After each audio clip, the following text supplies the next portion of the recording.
ปาดทีโดมาลี่อยู่นี่ได้ยังไงวะบ้านพักขั้นตัวหู้ตัวเอารถจักรมาแต่โดนแต่นานเลยเพราะแค่เลยมาเบิ่งอ่ะบ้านพักคันซีเทียบนี่ทุกคนเนาะถืออยู่335 บาท เข้ามาคิดว่าเป็นโซนของนอนเบิ่ง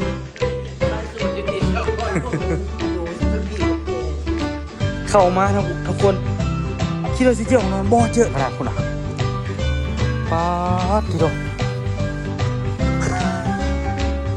สะอาดได้สิทุกคนเพิ่งเห็นระบบแบบว่านะมันมี2 บินคุณดูถูกมากับเน่เดี๋ยวนี้หากว่าได้ตั้งฐานหนึ่ง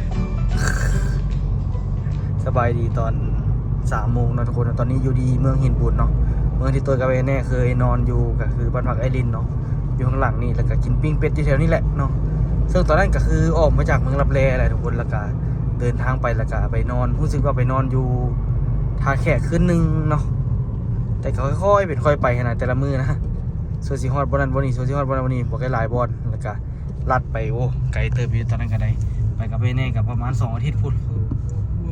สมควรอยู่นะทุกคนเนาะตอนนี้นี่ก็กำลังเดินทางที่ไปนอนท่าแขกทุกคน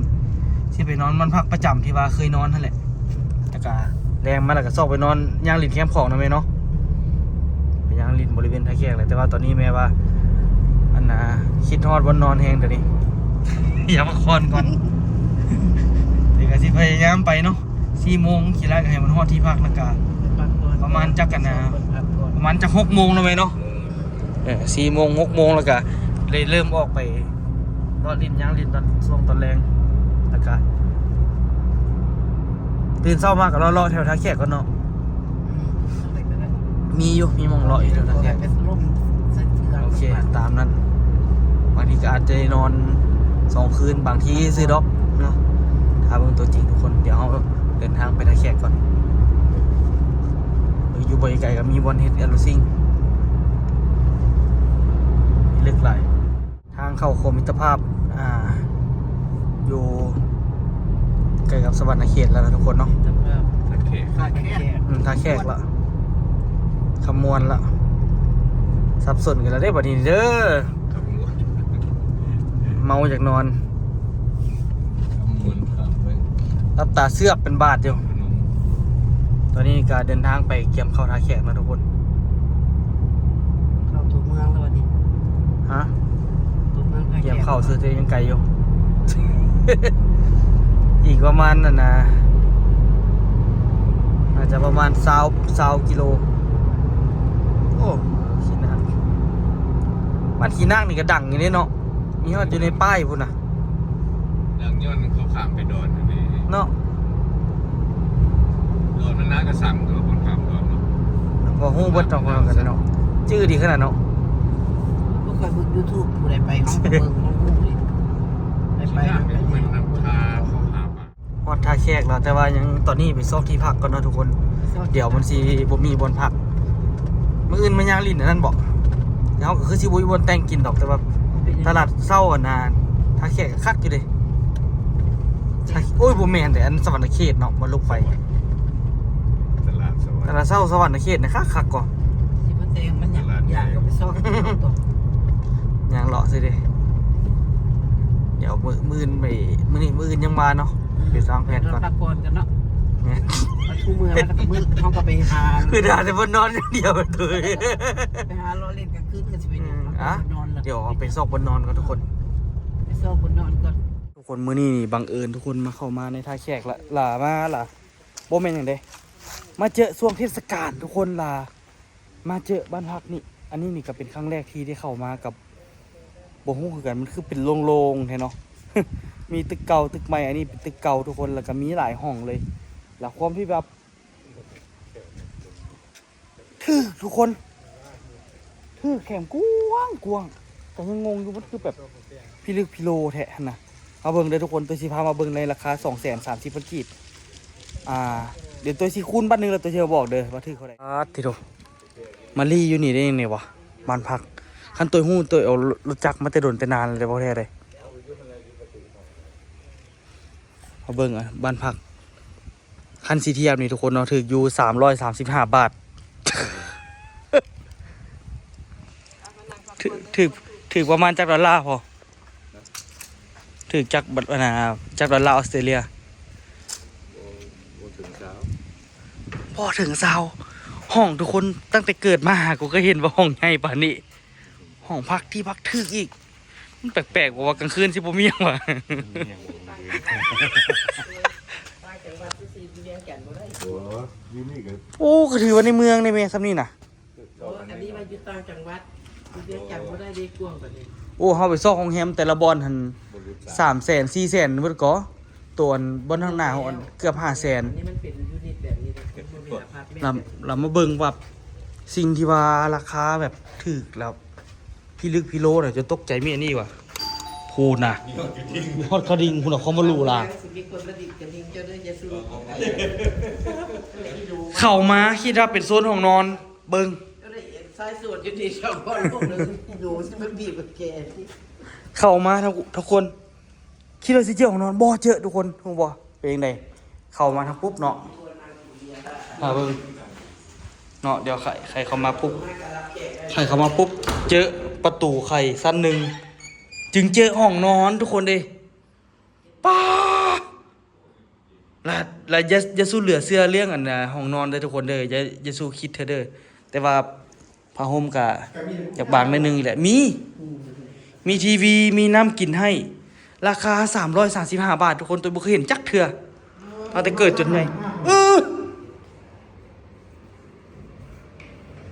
มีคนอ่างอาบน้ำปัญหานี่นะ เบิ่งทุกคนละน้ำน่ะสะดวกดีขนาดพูดอ่ะพี่ลึกพี่โลทุกคนมีฮอดอ่างอาบน้ำมีฮอดเบี่ยงแบบครบเซตแต่ว่ามีแชมพูมีสบู่มีอ่างอาบน้ำครบเซตแต่ว่าแปลกว่าเป็นอย่างราคามันคือถูกแท้กลางคืนสิบ่มีแนววะ แอร์เย็นอีกนี่มีแอร์อีกธรรมดาราคานี่หายากอะไรทุกคนยามนี้นะในราคา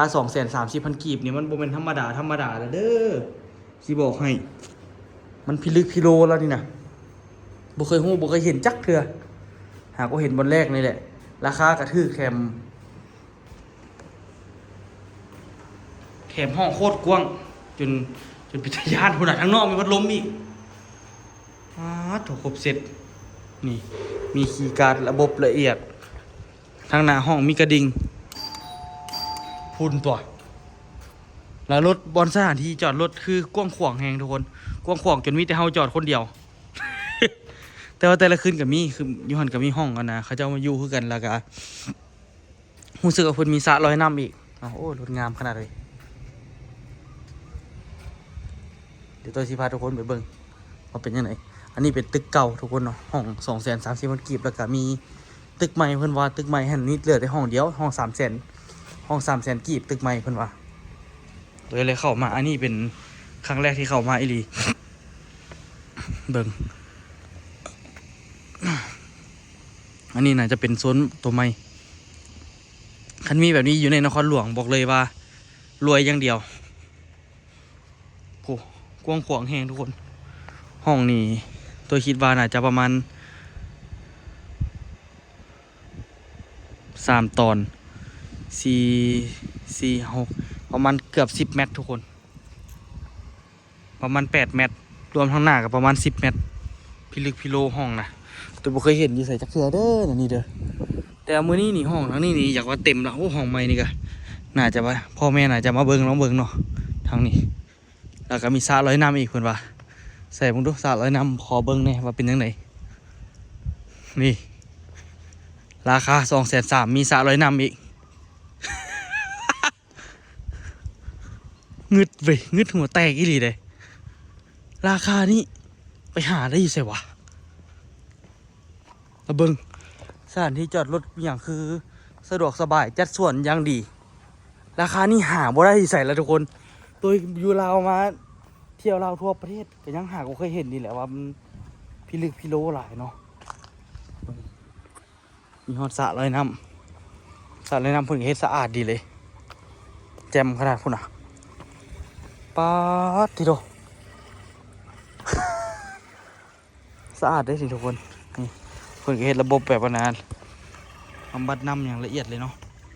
ลุงหันน้ำเด็กกินได้นี่พิลึก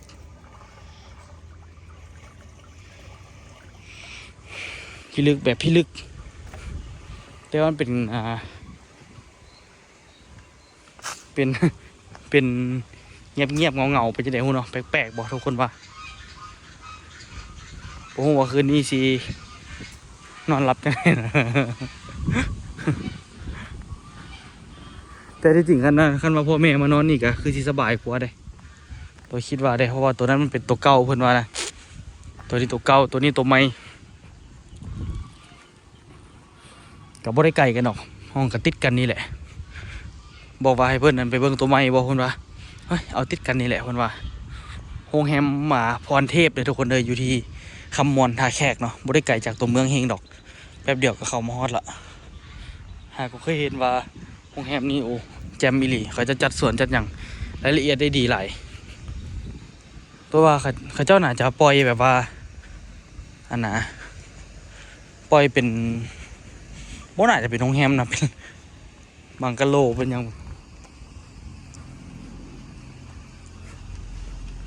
ทางนั้นตัวไม้คักอยู่ได้พอแม่น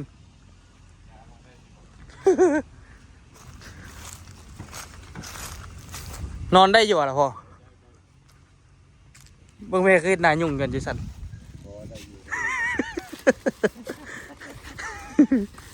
โอ้พิลึกพิโลอะไรโรงแรมนี่ยอมรับเลย สถานที่ดี ยอมรับเลยสถานที่บอลจอดรถมีอย่างครบเซตสะดวกสบายสุดยอดเนาะมีฮอดหัวเราเตอร์ไวไฟบัตรท่านี่ เขาหมดไป ก็ถือว่า เขาหมดไปเลยก็เร็วกว่า ก็ถือว่าเป็นการค้นพบที่ บางอื่นเนาะ ที่บังเอิญมันพักแถวในเมืองเต็มเดี๋ยวเอากระเป๋าจะเมียนก่อนโอ้โหทุกคน พีคไปกว่านั้นมีฮอดตู้เย็นบ่ได้รีวิวเกินจริงเลยทุกคนสุดยอดดีถึงมันที่เก้าไปแน่ในนึงแต่ก็ลายเกินตรงทางนี้กว้างคือกันนะพอเนาะ เนี่ยเดี๋ยวไปโรงแรมนั้นเนี่ยเดี๋ยว ไม่เข้าห้องน้ำวะ เนี่ยเดี๋ยว โอ้แอร์กับกันเย็นได้นี่แป๊บเดียวนึงเย็นเงียบเลยนี่แต่ลูกว่าเขาเจ้าน่าจะซ่อมใหม่บ่ อันนั้นบีบมาได้เลยสู้นั่งบีบมือโอ้ อีกยัง บีบมาได้ อีกอะไร แล้วไปเปิดลูกกอกกันแล้วสะบัดกอกถึงช่างขาดบีบออกมา เขาเจ้าปรับปรุงใหม่ที่เนาะทาสีใหม่วะหรือยังไง แล้วนอกเวทช่างกองมันมีแต่ เนาะมีฮอดหัวเราเตอร์ไวไฟบัตรท่านี่ เขาหมดไป ก็ถือว่า เขาหมดไปเลยก็เร็วกว่า ก็ถือว่าเป็นการค้นพบที่ บางอื่นเนาะ ที่บังเอิญมันพักแถวในเมืองเต็มเดี๋ยวเอากระเป๋าจะเมียนก่อนโอ้โหทุกคน พีคไปกว่านั้นมีฮอดตู้เย็นบ่ได้รีวิวเกินจริงเลยทุกคนสุดยอดดีถึงมันที่เก้าไปแน่ในนึงแต่ก็ลายเกินตรงทางนี้กว้างคือกันนะพอเนาะ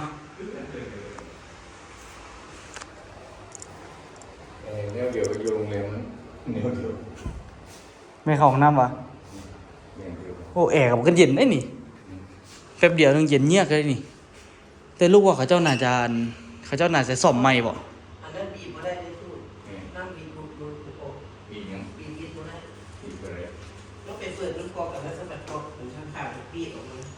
เขาเจ้าปรับปรุงใหม่ที่เนาะทาสีใหม่วะหรือยังไง แล้วนอกเวทช่างกองมันมีแต่ ครับทุกคนได้หาก็ตื่นตอนนี้นี่เนาะตอนนี้นี่รถก็หลายแล้วเนาะเดี๋ยวเขาสิออกไปซอกแนวกินแล้วก็ไปเล่นตลาดกลางคืนนิดนึงเนาะเดี๋ยวตอนนี้กำลังที่เริ่มออกรถเนาะทุกคนโอ้ยรถนี่จะมันเทเนาะไป ไปไทยไปยกขึ้นจาก2 เซนวะเขาจะแนะนำอยู่ แต่ก็บอกให้ยกนะเทสุดยอด ตลาดกลางคืนนะทุกคนตอนนี้นี่กาคือที่ท้ายบ่ได้ติดบ่ทางไหนก็ได้พอดีมีเสียงเพลงไกลๆเนาะตลาดกลางคืนเนาะเรียกเลี่ยงบ่ได้อยู่แล้วเนาะงานน้ำก่อนมีอยู่นี่เลยโอ้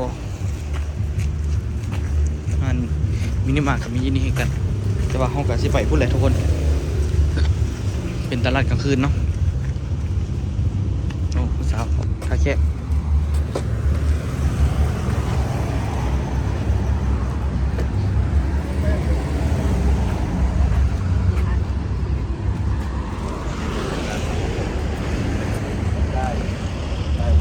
พวกแกมีน้ำกินอยู่บ่ล่ะ มีอยู่ในอยู่ไหนเขาก็มีด้วยสองตุกเหรอ ดอกบ่พอดอกบ่ได้อยากกินเนาะ มา พวกเขาก็ได้กิน รถก็มีอยู่ตัว ซินเตอร์พอยท่าแค่ที่ดูอาหารซ้ำจะกินหมักหลายๆแนวเนาะตอนนี้เขาเล่นกลางคืนคนเต็มเลย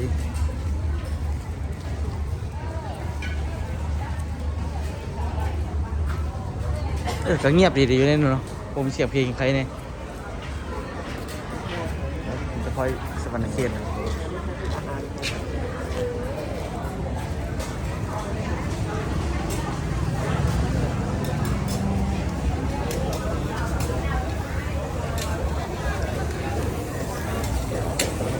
บริษัทเดียวกัน เนี่ย เกิดลายขึ้นกันเนาะ ของเขางามกว่าของลูก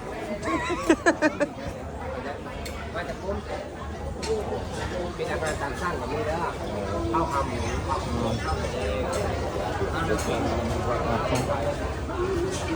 มีหลายแนวอยู่ โอ้โหขโมยยังไง แม่นเลยสิออกไปเลาะอีกบ่มีบอลทึกใจบ่ทึกใจออกไปเลาะเบิ่ง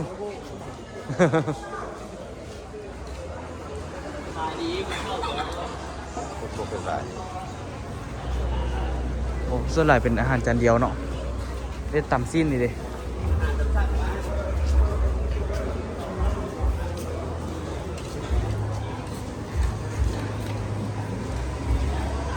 มาแล้วทางก็แซ่บป่ะ มาประเภทใดแบบที่บ่หรือแบบที่ไหน ฮะ มาแบบที่บ่หรือว่า อันนี้เป็นอย่างไรคนคือหลายแค่อันนี้มากินซินดาดอาหารมื้อแรกกลางคืน ซินดาดนะทุกคนเนาะอยู่นะซินเตอร์พอยต์สวรรค์เขตก็มีนี่แหละทุกคนเนาะที่เขาเลือกมาก็คือมีปลาดอลลี่พวกกันนะกุ้งแล้วก็เสือของให้แล้วก็หมูเนาะแล้วก็มีอะไรทั่วๆไปเลยทุกคนเนาะอันนี้นี่ก็200,000 กว่าแล้วก็มีไปซื้อยำต่ำทะเลรวมเนาะพ่อแม่ไปทางอีกคุณทางด้านคุณ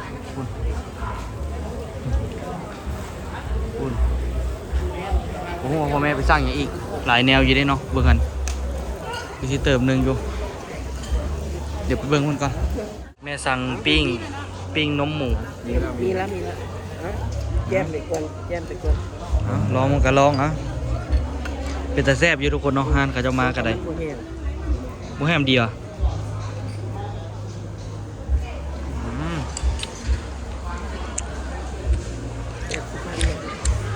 จากจะเป็น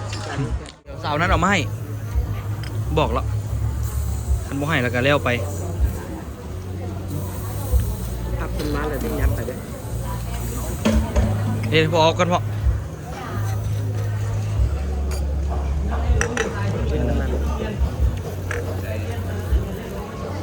วาย การน้ำเด้อการน้ำเด้อ ประเดิมมือแรกด้วยการกิน การน้ำ หมูกระทะทุกคนเลย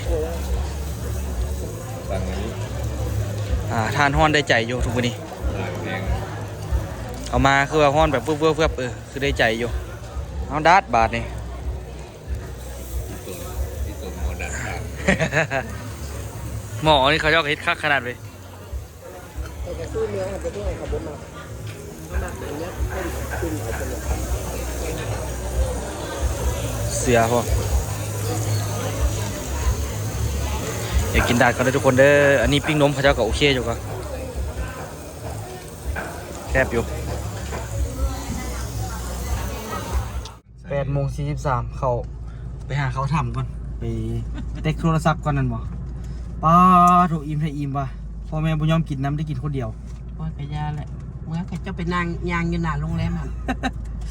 เดี๋ยวไปนี่สิได้ไป เมื่อธรรมดาเขาจะมากิน ห ข้า น่ ว อย อิ่มแล้วให้ไปยางให้มันลงนะ ไปลอยน้ำสมบูรณ์เนาะผู้สาว บ่ มี ร้ สา อยดอกบ่ร้อยดอกกินข้าวแล้วร้อยน้ำบ่ดี พอดีสิไปห้างเลยสะก่อนแหละ อัน ช่ว เขา ย เจ้า ได้ บอก เขาไปงมเอาเด้อ ข่อยบ่งมได้ข่อย กินเราก็ไปลอย ง น้ำ มในตัวงมกับบ่ยากนะมันใส่อยู่ บ่ก็บ่ว่าดอกอันกินข้าวแล้วไปลอยน้ำกินเหล้าอีกซะไอ้คักได้ สินดาโอละซ้อนนี่เป็นแต่โอละซ้อนเนาะ เนี่ย ฟังสื่อนี่ รถมาแต่เมียนี่พระธาตุพนม หนุนไทย มีที่จริงมื้อนี้มาถึกนะบุญพระธาตุพนมเลยทุกคนแต่ว่า ฮู้แล้วแต่เฮาบ่ฮู้ดิ เฮาบ่ฮู้ เอาหมูมา บ้านพักได้ก็เต็มเบิดสุดท้ายไปซอกบ่นั่นป้า230,000ราคานี่ยังมีอยู่มันสินอนได้บ่ป่ะ เอาว่ะ เบิ่งว่ามันสินอนได้อยู่มันคือราคานี้ฟาดเข้าไปว่าปัดที่ทบมันเกินได้นี่ลูกว่ามันเกินราคาเด้ พวงดี มันเป็นแต่อยู่เด้ อืม สำหรับลูกดอก ห้องน้ำก็ คือข ก อ ว้าง งๆเนาะ แถวเนาะ ห้องน้ำก็บอกกว้างๆห้องน้ำมัน มีห้อง ห้องน้ำ ห้องน้ำมันเอาเตียงเข้าไปนอนก็ได้ บ่ห้องนอกก็คือกัน แล้วข้างหน้ากันนอนได้ เอ อีก อข้างหน้าก็นอนอีกอยู่มาเป็นทบโคสบายอ้ายบอกกว้างๆแค่กว้างว่า มื้อหน้าเจ้าก็จื้อไว้เลยมื้อหน้าก็มา ว่า เด้อ ถ้าลูกขี่รถจักรมาหรือว่ามาคนเดียวนี่ลูกไปนอนนี่แท้เพราะว่ามันนั่นนะ เฮาไปบ่ไปหลายบ่เฮา แต่ว่ากับแต่กับฮู้ซึกก็เป็นแต่ย่านมันกว้างโพด แล้วมันแบบว่ามาเข้ามาเล็กๆล่ะอ้าวมีรถมีรางอย่างมานำเฮาเลยนะ อั มัน น ไปบ่มักแต่ว่ามันอยู่พื้นดินนะเขามาเคาะประตูได้ดิอันเฮาอยู่ทางซึ่งอพาร์ตเมนต์นี่ใครบ่เขาขึ้นมาบ่ได้ โอ้ยเคาะกับบ่ได้ยินดอกเขาอยู่ทางกลางพุ่น บ่ว่าบัดเธอเขามางัดมาแงะประตูเฮาอะนะย่านซั่นน่ะ จอดรถ ตู้อันน้ำเฮามีกินอยู่บ่มีมันบ่น้ำ ไปทุกคนเดี๋ยวไป สิขอจะกวด เจอกันอยู่ มากิน ที่ น้ำ พักนะทุกคนเราจะตัวกับพี่พักก่อนมื้อนี้นี่ก็ถือว่าสมมาพาควรเนาะ กินเริ่มลายกันเหี่ยว เดี๋ยวไปเจอกันทุกคน เหี่ยวกับญาติ มาทุกคนเดี๋ยวจะชิมาเบ้าเรื่องกันนะอันนั้นในหนึ่งมาทุกคนต้องพอดีมีหลายคนหลายท่านมาท่วงเรื่องกันนะการซ่อมรถว่าราคามันแพงเนาะทุกคนเนาะตัวว่าราคากระสุนมาพาควรสำหรับตัวเองเบิ่งคือแบบว่าอันใดก็ราคาบ่ได้แพงเกินไปก็มันมี2บินหมดนะทุกคนเบิ่งทุกคนรู้บ่แต่ละรายการนี่มันบ่มีตัวใดมีรายการเดียวเลย ตัวสิอ่านให้เบิ่งเลยทุกคนเดิมมันหลายคนแบบว่าโอ้ยราคามันคือแพงแท้ตัวหากออกมาอ่านคอมเมนต์เนาะทุกคนเบิ่งอ่ะนะปีกนกบนเนาะทุกคนเนาะปีกนกบนตัวละ 2,450 บาทเนาะมี2ตัวเด้อคันซักสั้นอันนี้850บาท2ตัวแล้วก็ลูกหมากเล็ก900 2อัน2ตัวลูกหมากล่าง2ตัวอันนี้ก็1,050 บาทเนาะลูกหมากกันโครง750 บาท2ตัวบูทโซกหน้าอันละ200 บาท2อันยางกันโครงตัวละ100 บาท2ตัวบูทปีกนกล่าง4ตัวอันละ400 บาทบูทโซกหลังอันละ50 บาท8ตัวมาบูทแนบหลัง8ตัว50 บาทยางกันกระแทกหลัง2ตัว650แล้วก็ค่าแรงนี่ค่าแรงเปลี่ยนอะไรตามรายการเนาะอันนี้ม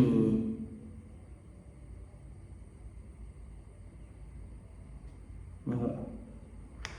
อันนี้คนอ่านว่าตัวมีหูแหละ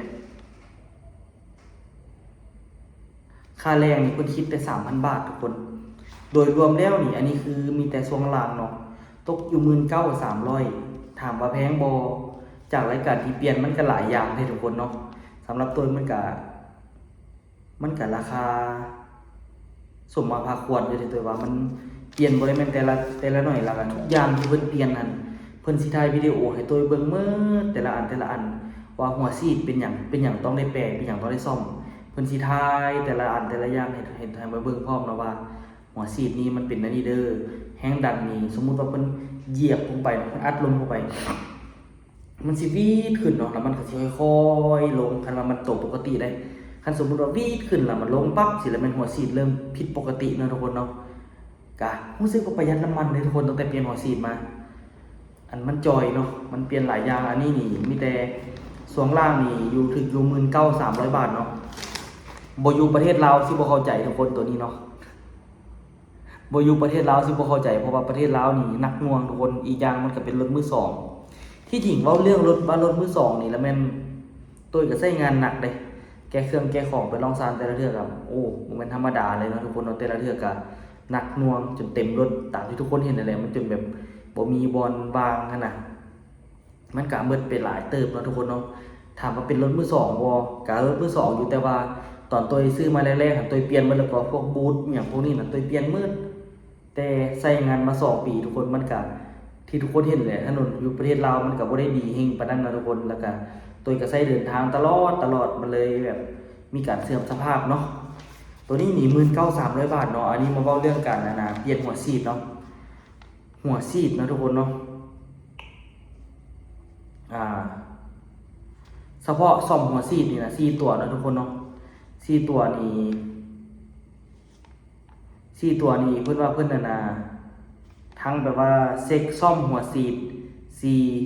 เปลี่ยนปลายหัวฉีดเนาะทุกคนเนาะเปลี่ยนปลอกหัวฉีดแล้วก็อันนี้มันมีเสร็จล้างภายในอย่างวันนี้แหละเพิ่นก็ไล่รวมๆกันนะทุกคนเนาะเพิ่นคิดได้14,000เนาะทุกคนเฉพาะตัวนี้ได้แล้วก็ได้เปลี่ยนแหวนหัวฉีด4 ตัวละ100เนาะทุกคนแล้วก็แหวนอย่างแหวนในกับหัวฉีดนี่อย่างนี้แหละ4 ตัวละ100เนาะแล้วก็ปลาเค็นฝาครอบอย่างนี้แหละ1 เส้นเนาะแล้วก็ที่จริงอันละ100อันละ150นี่แหละพวกนี้แล้วก็ซิลแป๊บหัวฉีด4 ตัว150เนาะน้ำยาหมอน้ำเรื่องอันนี้นี่ละแม่นเรื่องน้ำยาหมอน้ำนี่ละแม่นมันต้องได้เปลี่ยนเนาะเพราะว่าเฮาซ่อมหัวฉีดซ่อมมันพวกอันนี้มันต้องได้เปลี่ยนใหม่ไปเลยเนาะที่จริงตัวหาก็เปลี่ยนมันก็พวกน้ำยาหมอน้ำนี่นะเนาะเพราะว่าเอาออกเบิดมันก็สิเหี่ยวไปเบิดเนาะมันสิเก็บไปบ่ได้เรื่องตัวนี้ที่จริงน้ำมันเครื่องก็ต้องได้เอาออกก่อนแล้วเพิ่นก็ยังแบบว่าเอาตัวเก่าใส่เฮาคืนเนาะเพิ่นก็ล้างดีๆเนาะแล้วก็ค่าแรงเนาะค่าแรงเพิ่นคิดอยู่ 3,500 เรื่องซ่อมหัวฉีดมันใช้เวลาเด้ทุกคนคิดเบิ่งตัวรถตัวนี้เอาไปไว้อยู่ลำเพิ่นนี่ตั้งแต่วันบ่แม่นวันจันทร์กับวันอังคารนี่แหละจนวันศุกร์จริงได้เนาะทุกคนน่าจะประมาณวันจันทร์เนาะไปวันจันทร์แล้ววันศุกร์ได้5 มื้ออยู่ในกะลาเพิ่นนะเรื่องแต่ละอย่างหัวฉีดนี่บ่แม่นแกะง่ายๆเด้ทุกคนแกะยากเนาะล่ะบัดนี้นี่เพิ่นคิดออกมาทั้งหมดเนาะเพิ่นคิดอยู่ทั้งตัวหัวฉีดนี่ละแม่น19,880เนาะ19,880 บาทเพิ่นยังลดให้อีกเหลือ 19,500 บาทเนาะอันนี้เพิ่นก็ลดไป380 บาทเนาะตัวนี้เนาะแล้วก็โดยรวมแล้วนี่ถึงอยู่ 38,800 บาทเนาะก็ถามว่ามืดหลายบ่สำหรับตัวก็มืดหลายอยู่แต่ว่ามันก็เป็นสิ่งที่จำเป็นจะต้องได้แก้เนาะทุกคนคันว่าบ่แก้นี่คันเฮาบ่แก้มื้อหน้าเฮาก็ต้องได้แก้ทุกคนย้ำมันเป็นเบาเฮาฮิบแปลงคันมันเป็นหนักมันสิแปลงยากนะทุกคนเนาะอันนี้นี่ก็ต้องเข้าใจนะทุกคนมันทั้งหมดรายการมานี่ละแม่นเบิ่ง1 2 3 4 5 6 7 8 9 10 11 12 11 13 14 15 16 17 18 19พอดี20อันทุกคนคิดเบิ่งเด้รายการซ่อมนี่มี20อย่างเนาะแต่ว่าเรื่องหัวฉีดนี่ตัวไรเป็นอันเดียวเด้ทั้งหมดมี20อย่างเนาะทุกคนคิดเบิ่งแล้วแต่จะอย่างน่ะมีแต่4 ตัว5 ตัวบางทีก็1 อันบางทีก็2 ตัวบางทีก็8 ตัวนะทุกคนเนาะอันที่8 ตัวก็อันนึง40-50 บาทนะเนาะเพิ่นก็บ่ได้อีหยังหลายนะทุกคนเพิ่นก็คิดตามนี่แหละนะครับเพิ่นจะต้องมีกำไรนำมาทุกคนเนาะสำหรับตัวเนาะตัวตั้งเป้าหมายนะตัวก็คิดว่าราคามันสิตกประมาณซ่อมก็น่าจะประมาณ 10,000-20,000 นี่ติสินะแต่ก็เกินคาดอยู่เนาะแต่ว่าอูเว้าน่าจะตั้งว่า 50,000-60,000 เพิ่นทุกคนเนาะอูตั้งเป้าหมายไว้ให้น่ะอูว่าซ่อมหลายวันนี้ต้องเบิดหลายที่จริง ปูกับตัวกับว่ามันก็ราคาก็สมมาพาควรดีอยู่เนาะทุกคนสำหรับวันนี้นี่บ่ต้องกันนะซีเรียสเรื่องค่าใช้จ่ายปานใดเนาะตัวก็เต็มที่เนาะรถเฮาใช้เองก็ต้องเฮ็ดดีๆแน่นอนมันให้ก็นี่เนาะบ่ต้องอย่างเลยทุกคนแต่เพิ่นซ่อมดีทุกคนเรื่องควันนี่ก็ตัวไปแก้มา2รอบเลยรอบนี้เป็นรอบที่3ก็ถือว่ามันก็เริ่มแบบเขาที่เขาทางหลายแล้วนะทุกคนเนาะอันนี้นี่ก็ตัวมาฮอดท่าแขกแล้วก็มาอธิบายทุกคนฟังว่ามันเป็นแบบนี้เด้ออย่างวันนี้มันยานแบบทุกคนที่บอกว่ามันแพงแต่เราเคยใช้นาวาร่ามาซ่อมกับบ่ได้แพงกว่านี้เนาะก็แล้วแต่ละบอลแต่ละทีเนาะ อาจจะแห้งหลายอาจจะทื่อกับตามนั่นแหละทุกคนเนาะ ทุกคนสำหรับคลิปนี้ไว้เจอกันคลิปหน้านะทุกคนเด้ออันนี้มาเว้าให้ทุกคนเข้าใจนำกันซื่อๆเนาะบ๊ายบายทุกคนสบายดีเด้อหลายรายการแห้งประมาณ20รายการคันมาทบนี่ก็ถึงอยู่40 50รายการพุ่นเด้เนาะทุกคนอันละ4ตัวอันละ2ตัวอันละ5ตัวสินะเนาะ